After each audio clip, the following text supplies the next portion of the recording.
Hello my dear students, welcome back to my YouTube channel. मेरे YouTube channel पर आप लोग का बहुत बहुत स्वागत है।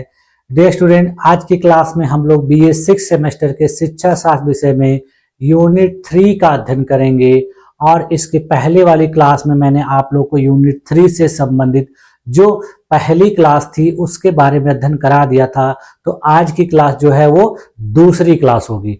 और पहली क्लास में हम लोगों ने देखा था कि शिक्षा के क्षेत्र में किस प्रकार से प्रबंधन और प्रशासन का विकास कई वर्षों के दौरान धीरे धीरे हुआ था, और इस विकास में किन किन विद्वानों का, किन किन मनोवैज्ञानिकों का योगदान था, ये सारी बातें हम लोगों ने पिछली क्लास में देख ली थी।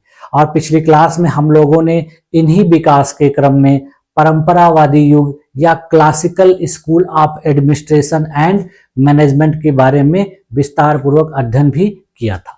आज की क्लास में हम लोग new classical school of management and administration यानी नव परंपरावादी स्कूल, और उसके बाद फिर न्यू मैनेजमेंट यानी नव प्रबंधन के बारे में अध्ययन करेंगे। तो चलिए आइए देखा जाए कि ये प्रशासन के या प्रबंधन के प्रकार किस प्रकार से विकसित हुए और इनके विकास में किन लोगों ने योगदान दिया। हाँ, चलिए देखिए जैसे आज के क्लास का जो पहला टॉपिक है वो new classical school of administration and school management, और इसी को हम लोग नव परंपरावादी युग के नाम से जानते हैं, यानी न्यू क्लासिकल स्कूल। यह दृष्टिकोण देखिए 1920 और 30 के दशक में सबसे पहली बार उभरा था, यानी इसकी शुरुआत इसी के दौरान हुई थी। और जैसा कि आप लोगों को पता है कि उस दौरान अपने देश में अंग्रेजी शासन यानी औपनिवेशिक शासन काल था, तो इसका विकास उतने अच्छे तरीके से अपने देश में नहीं हो पाया था। ये सारे विकास जो हो रहे थे पश्चिमी देशों में हो रहे थे, लेकिन बाद में इनका प्रभाव अपने देश पर भी दिखाई पड़ा। और आजकल के जो जितने भी शैक्षिक संस्थान हैं, एजुकेशनल इंस्टीट्यूट हैं, उन सब में इनके आधार पे प्रशासन और प्रबंधन चलाया जाता है। तो देखिए इस युग को देखिए संक्रमण का युग भी माना जाता है। इसमें औपचारिक संगठन के स्थान पर मानवीय पहलुओं पर बल दिया जाने लगा, यानी इसमें अब किसी संगठन के केवल फायदे को ही नहीं देखा जाने लगा, बल्कि इसमें जो मनुष्य या जो व्यक्ति काम करता है, जो इसमें भागीदारी करता है, उसके एस्पेक्ट से यानी पहलू पर भी गौर किया जाने लगा। इस युग को प्रवर्तकों का योगदान जो है वो निम्नलिखित है, यानी इस युग में जिन जिन लोगों ने इसमें योगदान दिया है उनके बारे में हम लोग देख लेते हैं।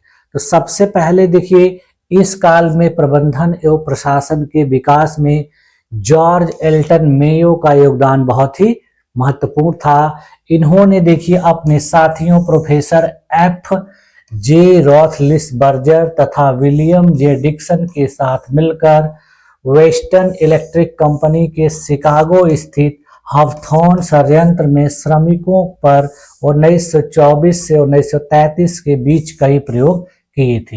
यानी इन्होंने अपने साथियों के साथ मिलकर, एक कंपनी थी जो अमेरिका में शिकागो में स्थित थी, तो वहां पर काम करने वाले जो श्रमिक थे उनके ऊपर इसका प्रयोग उन्होंने किया था। इन प्रयोगों के निष्कर्षों के आधार पर इन्होंने यह कहा कि किसी संगठन को एक सामाजिक प्रणाली के रूप में तथा इसके सदस्यों को चेतना युक्त प्राणी के रूप में देखा जाना चाहिए। यानी इन्होंने कहा कि कोई भी संगठन हो, चाहे वो व्यापारिक संगठन हो, चाहे शैक्षिक संगठन हो, उसमें जो लोग काम करते हैं उनको एक चेतना वाले प्राणी के रूप में, और उसमें जो भी प्रणाली अपनाई जाती है वह सामाजिक आधार पर होनी चाहिए। उन्होंने जिस विचारधारा को जन्म दिया उसे मानवीय संबंध विचारधारा के नाम से जाना जाता है।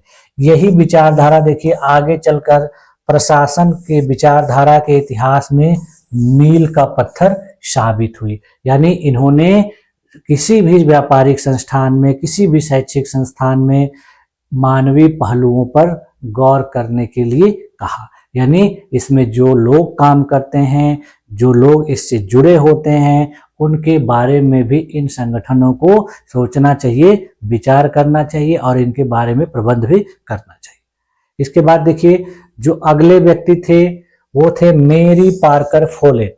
इन्होंने देखिए संबंधों के मनोविज्ञान पर महत्वपूर्ण कार्य किया।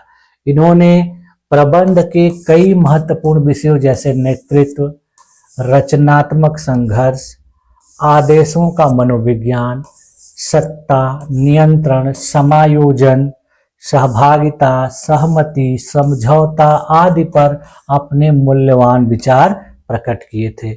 इन्होंने प्रबंध के क्षेत्र में मेलजोल, समूह चिंतन तथा नवीन प्रजातांत्रिक मूल्यों को अपनाने पर जोर दिया था। यानी इन्होंने कहा कि किसी भी समूह में जो लोग कार्य करते हैं उनका आपस में मिलजुल कर कार्य करना चाहिए। उनको आपस में समूह में किसी भी विचार को, किसी भी थिंकिंग को अपनाना चाहिए। नए नए कार्यों को करने से पहले सभी लोगों को एक दूसरे की राय या सहमति लेनी चाहिए और नए तरीके के जो डेमोक्रेटिक वैल्यू हैं उनको भी इसमें अपनाना चाहिए। इसके बाद देखिए जो अगले व्यक्ति थे उनका नाम है ओलिवर शेल्डन। शेल्डन ने भी देखिए किसी भी उपक्रम को मनुष्यों तथा मानवीयता का एक जटिल आकार माना था। उनका आदर्श था कि व्यक्ति पहले है। यानी इन्होंने कहा कि किसी संगठन में सबसे पहले व्यक्ति को महत्व दिया जाना चाहिए, क्योंकि यदि व्यक्ति काम नहीं करेगा तो फिर वो संगठन आगे नहीं बढ़ पाएगा। तो इसीलिए देखिए कहा जाता है कि कोई भी संस्थान हो सबसे पहले उसमें काम करने वाले कार्यकर्ताओं के ऊपर ध्यान देना चाहिए। यदि उसमें काम करने वाले जो कार्यकर्ता हैं वो खुश हैं तो फिर संगठन भी बहुत तेजी से अग्रसर होगा विकास की तरफ और उसका उत्तरोत्तर विकास होगा। इसके बाद देखिए अगले जो व्यक्ति थे वो चेस्टर बर्नार्ड थे। चेस्टर बर्नार्ड ने भी देखिए प्रबंधकीय प्रक्रिया का मानवीय एवं सामाजिक विश्लेषण किया था। इन्होंने सामाजिक प्रणाली विचारधारा को जन्म दिया, इसीलिए इनको इसका जन्मदाता भी माना जाता है। यानी देखिए सोशल सिस्टम, यानी किसी भी कंपनी में सामाजिक प्रक्रिया को, सामाजिक क्रियाकलापों को महत्व दिया जाना चाहिए। ठीक है, देखिए इसी के आधार पे देखिए आजकल बहुत सारी कंपनियां जो हैं सामाजिक कार्यों में योगदान देती हैं, अपने कर्मचारियों को विभिन्न प्रकार की सुविधाएं प्रदान करती हैं, उनको मुसीबत पड़ने पर, उनकी समस्या आने पर उनको आर्थिक मदद भी देती हैं। तो ये सारी चीजें जो है क्रम वाइज धीरे धीरे विकसित हुई थी, तब जाके उसका हमको नतीजा देखने को मिलता है। इसके बाद देखिए 1940 के बाद मानवीय संबंध की विचारधारा में एक नया मोड़ आ गया। कई विद्वान यह मानने लगे कि मनुष्य केवल सामाजिक संबंधों से प्रेरित होकर ही कार्य नहीं करता है, बल्कि वह अपनी मानसिक, भावनात्मक तथा आत्म विकास की भावनाओं से प्रेरित होकर कार्य करता है। इस तरह से प्रशासन का विकास व्यवहारवादी विज्ञान के रूप में होने लगा, जिसमें विभिन्न पहलुओं जैसे सामाजिक अंतर्व्यवहार, अभिप्रेरणा, सत्ता के प्रारूप, संप्रेषण, नेतृत्व, कार्य रचना, वैयक्तिक आवश्यकता आदि पर बल दिया जाने लगा। यानी इसमें कहा गया कि मनुष्य केवल सामाजिक प्राणी के रूप में नहीं लेना है, उसके बहुत सारे पहलू हैं, उन पर भी ध्यान देना चाहिए। इस दृष्टिकोण को देखिए समृद्ध बनाने में जिन विचारकों का योगदान है उनके उल्लेख इस प्रकार से हैं। इसमें देखिए कर्ट लेविन ने विशेष योगदान दिया था और उन्होंने व्यक्तित्व तथा व्यवहार की अवधारणा के संबंध में अपने विचार दिए थे और इन्होंने इससे संबंधित सिद्धांत का भी प्रतिपादन किया था। इनका देखिए कई मॉडल प्रदर्शित किया गया था, जिसमें परिवर्तन मॉडल, शक्ति क्षेत्र का विश्लेषण तथा अभिलाषा का स्तर विशेष रूप से उल्लेखनीय है। उसके बाद देखिए रॉसिस लिकट ने इसमें योगदान दिया था। लिकट के अनुसंधान का केंद्र मानव ही रहा है। उन्होंने देखिए यह निष्कर्ष निकाला कि कार्य केंद्रित पर्यवेक्षण के स्थान पर कर्मचारी केंद्रित पर्यवेक्षण अधिक महत्वपूर्ण है। यानी किसी कंपनी में, किसी संस्थान में यदि इंस्पेक्शन किया जा रहा है तो कार्य के आधार पर इंस्पेक्शन या पर्यवेक्षण नहीं किया जाना चाहिए, बल्कि वहां पर मानव केंद्रित पर्यवेक्षण या इंस्पेक्शन किया जाना चाहिए। यानी वहां पर जो कार्य करने वाला मानव है वह संतुष्ट है कि नहीं, वह सही तरीके से काम कर रहा है कि नहीं, ये पता लगाना चाहिए, इसका निरीक्षण करना चाहिए। इसके बाद देखिए, अब्राहम मास्लो ने भी इसमें योगदान दिया था। मास्लो ने मानव अभिप्रेरणा की विचारधारा को स्पष्ट करते हुए मानवीय आवश्यकताओं को 5 श्रेणियों में विभाजित किया था, जिसमें देखिए शारीरिक, सुरक्षात्मक, सामाजिक, स्वाभिमान तथा आत्म विकास में विभक्त किया गया था। यानी उन्होंने कहा कि किसी संस्थान में काम करने वाले लोगों को शारीरिक रूप से भी संतुष्टि मिलनी चाहिए, सुरक्षा भी मिलनी चाहिए, समाज में उनको सम्मान मिलना चाहिए, उस कंपनी में, उस संस्थान में सभी लोग उनको रेस्पेक्ट करने चाहिए, उनके स्वाभिमान सेल्फ रिस्पेक्ट से किसी भी प्रकार का खिलवाड़ नहीं किया जाना चाहिए और उनके अंदर आत्म विकास की भावना होनी थी। तो ये सारी बातों के बारे में अब्राहम मास्लो ने बताया था। उनका यह मत है कि व्यक्ति एक निश्चित क्रम में ही अपनी आवश्यकताओं की पूर्ति के लिए प्रयासरत रहता है। इसके बाद देखिए, हर्ज़बर्ग ने इसमें योगदान दिया। हर्ज़बर्ग ने अभिप्रेरणा की द्विघटक आरोग्य विचारधारा का प्रतिपादन किया था। उनका कहना था कि मनुष्य की आवश्यकताओं के 2 समूह होते हैं, जिसमें देखिए पहला होता है स्वास्थ्य से संबंधित तत्व। ये तत्व देखिए कार्य के वातावरण का निर्माण करते हैं और ये अभिप्रेरणा के लिए आवश्यक होते हैं, किंतु वे स्वयं अभिप्रेरणा नहीं होते। यानी इन्होंने कहा कि किसी संस्थान में काम करने के लिए महत्वपूर्ण 2 तत्व होते हैं। उन तत्वों में जो पहला तत्व है वह स्वास्थ्य से संबंधित तत्व है, यानी काम करने वाले जो वर्कर हैं, कार्यकर्ता हैं, उनका स्वास्थ्य सही रहेगा तो वो किसी कंपनी में, किसी संस्थान में बेहतर भागीदारी करेंगे और वो उसके कंपनी के विकास में महत्वपूर्ण योगदान भी अदा करेंगे। दूसरा चीज है देखिए अभिप्रेरक तत्व। इसमें देखिए ये तत्व ऐसे हैं जो संगठन के सदस्यों के अभिप्रेरणा स्तर को ऊंचा उठाने में सहायक होते हैं। यानी अभिप्रेरक तत्व का मतलब होता है कि किसी संगठन में, किसी संस्थान में काम करने वाले जो कर्मचारी हैं, जो वर्कर हैं, उनको बीच बीच में प्रेरित करना चाहिए।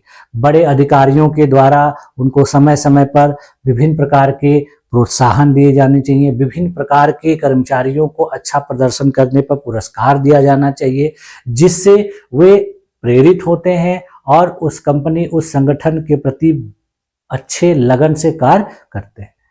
इसके देखिए क्या क्या विशेषताएं थी।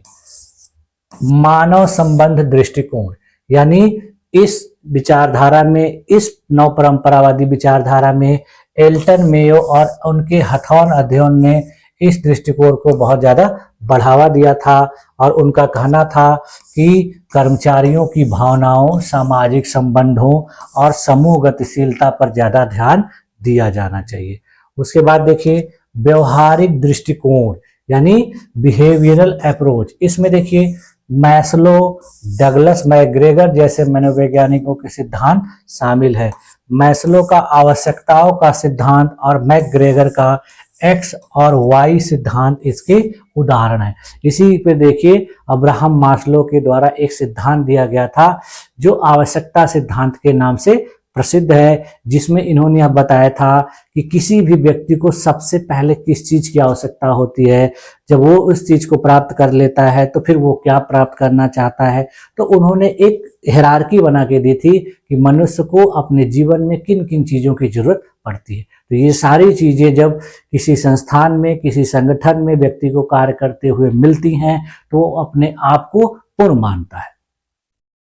अब देखिए इस सिद्धांत का लक्षण क्या था। देखिए कर्मचारियों की भावनाओं और प्रेरणा पर जोर, अनौपचारिक संगठनों की मान्यता, कार्यस्थल पर मानव संबंधों का महत्व, सहयोग और सामूहिक निर्णय लेने पर जोर। तो ये सारे इसके लक्षण थे। इसकी देखिए कुछ सीमाएं थी, लिमिट्स थी। इसमें देखिए क्या था, सबसे पहले कि वैज्ञानिक आधार की कमी थी। सभी परिस्थितियों में मानवीय पहलुओं का महत्व नहीं होता है।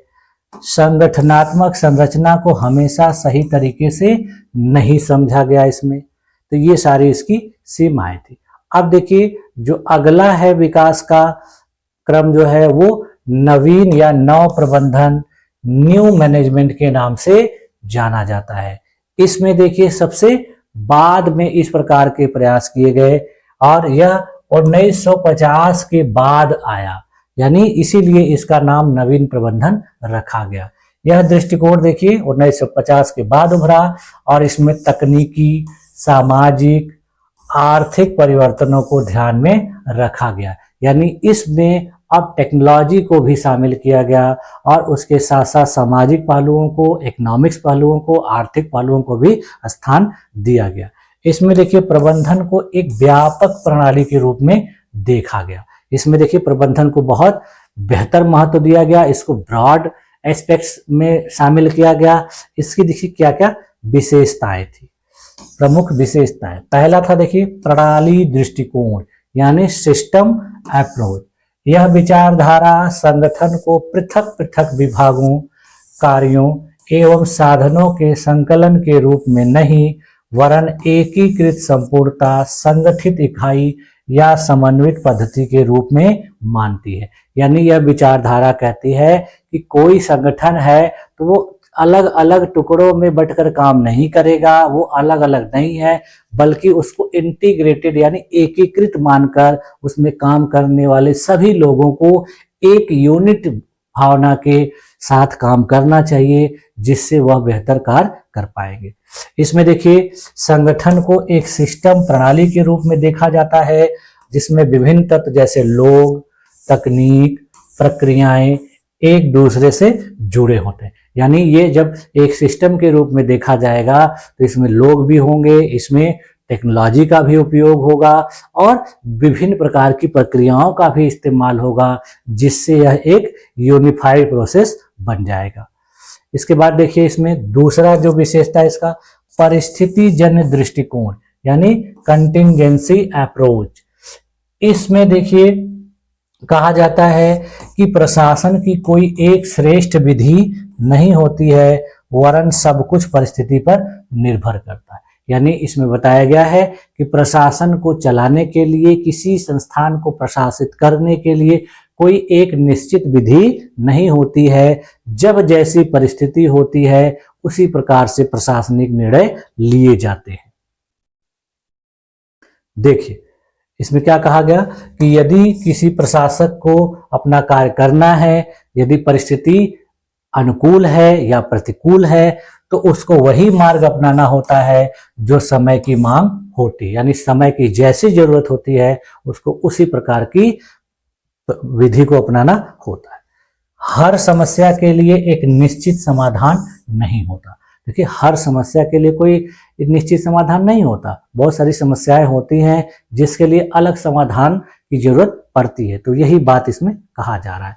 यह दृष्टिकोण कहता है कि परिस्थितियों के अनुसार प्रबंधन के तरीके बदलने चाहिए। यह कह रहा है कि किसी मैनेजमेंट संस्थान में, किसी शिक्षण संस्थान में जो मैनेजरियल पोस्ट होते हैं, जो मैनेजरियल पोस्ट पे बैठे लोग होते हैं, उनको अपने डिसीजन को परिस्थिति के अनुसार बदल देना चाहिए और उसी के अनुसार कार्य करना चाहिए। अगली विशेषता है इसके देखिए आधुनिक तकनीकी दृष्टिकोण यानी मॉडर्न टेक्नोलॉजिकल अप्रोच। इसमें कहा जा रहा है कि अब प्रबंधन में या प्रशासन के क्षेत्र में नई नई तकनीकों का भी उपयोग किया जाना चाहिए, जिसमें देखिए कंप्यूटर, सॉफ्टवेयर और डेटा का उपयोग करके इसको और भी बेहतर बनाया जाना चाहिए। इसके लिए देखिए निर्णय लेने में तकनीकी उपकरणों और कृत्रिम बुद्धिमत्ता यानी AI का भी उपयोग किया जाता है और किया जाना चाहिए। इसके बाद देखिए इसमें गणितीय विचारधारा का भी प्रयोग करने के लिए कहा गया, मैथमेटिकल थ्योरी का। यानी यह विचारधारा संपूर्ण प्रशासन को एक गणितीय मॉडल मानती है और उसकी यह मान्यता है कि संपूर्ण प्रशासन एक तार्किक प्रक्रिया है जिसे गणितीय संकेतों, सूत्रों, चिन्हों, समीकरणों अथवा काल्पनिक मॉडल के रूप में प्रस्तुत किया जा सकता है। यानी इसमें बताया जा रहा है कि जिस प्रकार से किसी गणित के सवाल को हल किया जाता है या कोई गणितीय प्रक्रिया होती है जिसमें विभिन्न प्रकार के चिन्ह होते हैं, संकेत होते हैं, सूत्र होते हैं, समीकरण होते हैं, तो उसी प्रकार से किसी संस्थान में भी इस चीज को अपनाया जाना चाहिए। उसके कोई सूत्र होने चाहिए, सिद्धांत होने चाहिए, कोई संकेत होना चाहिए, इस सारी चीजों का उपयोग इसमें करना चाहिए। इसके बाद देखिए 7S मैकेंसी मॉडल, इसको देखिए मैकेंसी के द्वारा दिया गया था, इसीलिए इसका नाम इनके नाम पर रखा गया है। देखिए इस मॉडल को थॉमस पीटर्स, रॉबर्ट वाटरमैन तथा रिचर्ड पास्कल आदि के साथ मिलकर मैकेंसी महोदय ने तैयार किया था। इनके अनुसार देखिए संगठनात्मक प्रशासन को 7 घटकों में बांटा गया है, जिसमें देखिए व्यूह रचना, संरचना, प्रणालियां, स्टाफ, शैली, कौशल तथा अधिलक्ष्यों को जोड़कर इसको बेहतर बनाने का प्रयास किया गया है। इसमें देखिए अंतःनिर्भरता का संबंध भी होता है, यह इनके द्वारा बताया गया है। इन्होंने कहा कि किसी एक घटक में परिवर्तन होने पर सभी में संयोजन आवश्यक हो जाता है। यानी इन्होंने कहा कि इन 7 घटकों में यदि कोई परिवर्तन होता है तो फिर आपस में उनमें संयोजन स्थापित किया जाना चाहिए। अगला है देखिए प्रबंध सूचना पद्धति, यानी मैनेजमेंट इंफॉर्मेशन सिस्टम। इन्होंने कहा कि कंप्यूटर टेक्नोलॉजी के विकास के साथ ही प्रबंध में सूचना प्रणाली का महत्व बढ़ गया है। यानी किसी भी संस्थान में सूचना का आदान प्रदान बहुत बेहतर तरीके से होना चाहिए और इसमें कंप्यूटर का, इंटरनेट का, विभिन्न प्रकार के सॉफ्टवेयर का बेहतर उपयोग किया जाना चाहिए। सूचना प्रबंध एक महत्वपूर्ण संसाधन बन गया है। यह एक ऐसी पद्धति है जिसमें समंकों का एकत्रीकरण, संग्रहण एवं प्रविधियन किया जाता है तथा सूचना के रूप में नियोजन, नियंत्रण एवं निर्णय के लिए प्रशासकों को उपलब्ध करवाया जाता है। यानी विभिन्न प्रकार की जानकारियों को, विभिन्न प्रकार की सूचनाओं को अलग अलग तरीके से अपने उच्च अधिकारियों तक, अपने प्रबंधकीय अधिकारियों तक पहुंचाया जाता है। फिर उसका एनालिसिस करके, उसका विश्लेषण करके उस पर सही तरीके से निर्णय लिया जाता है। इसको देखिए दूसरे शब्दों में प्रबंध सूचना पद्धति मानवीय एवं कंप्यूटर आधारित पूंजी संसाधनों का सम्मिश्रण है। इसमें कहा जा रहा है कि मानव और कंप्यूटर दोनों का मिलकर जो कार्य किया जाता है, यानी मानव अपना प्रयास करेगा, उसके साथ साथ कंप्यूटर यानी टेक्नोलॉजी का भी जुड़ाव करके किसी भी सूचना को, किसी भी संप्रेषण को बेहतर तरीके से प्रसारित किया जाना चाहिए। अगला देखिए इसमें है जेड विचारधारा, जेड थ्योरी। यह विचारधारा देखिए जापानी प्रबंध दर्शन एवं जापान में प्रयुक्त तकनीकों का दूसरा नाम है। इसमें देखिए 1981 में विलियम आबूची ने अमेरिकी संगठनों में जापानी दर्शन अपनाए जाने का सुझाव दिया था। यह विचारधारा मानवीय संबंध के सिद्धांतों एवं वैज्ञानिक प्रबंध के सिद्धांतों का योग है। यानी इसमें इन्होंने बताया था कि मानवीय संबंध और वैज्ञानिक प्रबंध दोनों को एक साथ जोड़कर, मिलाकर किसी शैक्षिक संस्थान या किसी भी संस्थान में उपयोग किया जाना चाहिए। इसके बाद देखिए ये सारी जो व्यवस्था थी, यानी नव प्रबंधन की व्यवस्था थी, इसके कुछ प्रमुख लक्षण हैं जो इस प्रकार से देखिए उन्होंने कहा, सभी विद्वानों ने, इससे जुड़े हुए जो लोग थे, उन्होंने कहा कि किसी भी संगठन को एकीकृत प्रणाली के रूप में देखना चाहिए, इसको लचीला और अनुकूल दृष्टिकोण के साथ कार्य करना चाहिए। इसमें देखिए डेटा और विश्लेषण पर आधारित निर्णय लिए जाने चाहिए। प्रबंधन में तकनीकी उपकरणों का उपयोग किया जाना चाहिए। इसके की देखिए कुछ लिमिट्स भी हैं। लिमिट्स में क्या है कि यह बहुत ही जटिल हो जाता है। जब इसमें विभिन्न प्रकार की चीजों को शामिल किया जाता है तो इसमें बहुत ज़्यादा जटिलता आ जाती है। इसके अलावा देखिए सभी संगठनों में इसको लागू करना बहुत कठिन होता है और यह एक तरह से रिजिड कार्य हो जाता है, जिसके वजह से समस्या उत्पन्न होती है। इसमें देखिए उच्च लागत और संसाधनों की आवश्यकता पड़ती है। इस तरीके से किसी संस्थान में काम करने के लिए पैसे बहुत ज़्यादा लगते हैं, खर्च बहुत ज़्यादा लगता है और विभिन्न प्रकार के संसाधनों को भी प्रबंध करना पड़ता है, यानी संसाधन जुटाने पड़ते हैं। तो ये सारी बातें जो थी किसके बारे में थी, जो है नव प्रबंधन के बारे में। ठीक है, अब देखिए इन तीनों के बारे में हम लोग बेसिक डिफरेंस है उसको भी देख लेते हैं, और इनके बीच की जो डिफरेंस है उसके लिए कुछ जो पॉइंट हैं उसमें देखिए क्या क्या चीजें हैं कि दृष्टिकोण के आधार पर देखिए कि जो क्लासिकल स्कूल यानी परंपरावादी विचारधारा है वह संरचनात्मक और औपचारिक है। नियो क्लासिकल जो विचारधारा है वो मानव केंद्रित है, और नवीन प्रबंधन की जो विचारधारा है वो प्रणाली और परिस्थिति पर आधारित है। इसमें मुख्य जोर देखिए क्या दिया गया, क्लासिकल स्कूल में कार्य और प्रक्रिया पर जोर दिया गया, इसमें मानव संबंध और प्रेरणा पे जोर दिया गया, इसमें तकनीकी और लचीले दृष्टिकोण अपनाने पर जोर दिया गया।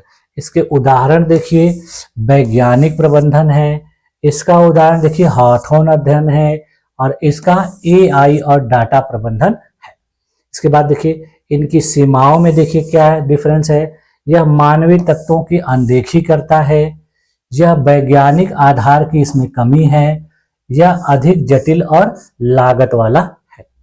तो देखिए इन तीनों का निष्कर्ष लास्ट में निकल कर क्या आया कि क्लासिकल स्कूल ने दक्षता और उत्पादकता पर ध्यान केंद्रित किया, यानी जो प्रबंधन और प्रशासन के विकास की पहली विचारधारा थी उसने कहा कि किसी संस्थान में स्किल्ड लोगों को काम करना चाहिए, स्किल्ड का डेवलपमेंट करना चाहिए और लक्ष्यों को प्राप्त करने पर जोर दिया जाना चाहिए।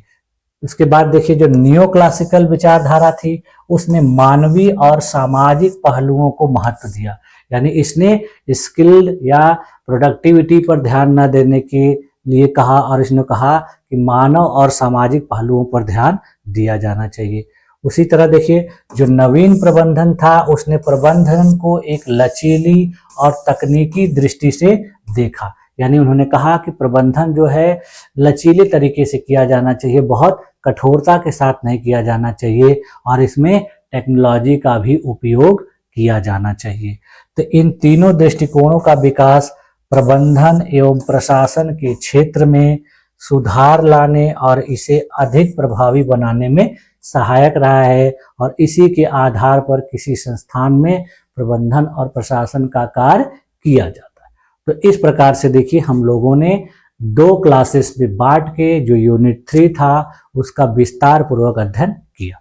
अब देखिए जो अगला यूनिट है आपका वो इसी से संबंधित एक जो विचारधारा थी लूथर गुलिक की पोस्ट कार्ब वाली, उसी के बारे में हम लोग को नेक्स्ट यूनिट में पढ़ना है। तो आज की क्लास में आप लोगों ने इन सारी चीज़ों को बेहतर तरीके से समझा होगा और नोट्स भी बनाया होगा, ऐसा मैं उम्मीद करता हूँ। तो इसी के साथ अब हम लोग अगले क्लास में मिलते हैं, और आप लोगों ने अपने आप को इतने देर तक इस क्लास में बनाए रखा, इसके लिए भी आप लोग का बहुत बहुत धन्यवाद। तब तक के लिए थैंक यू।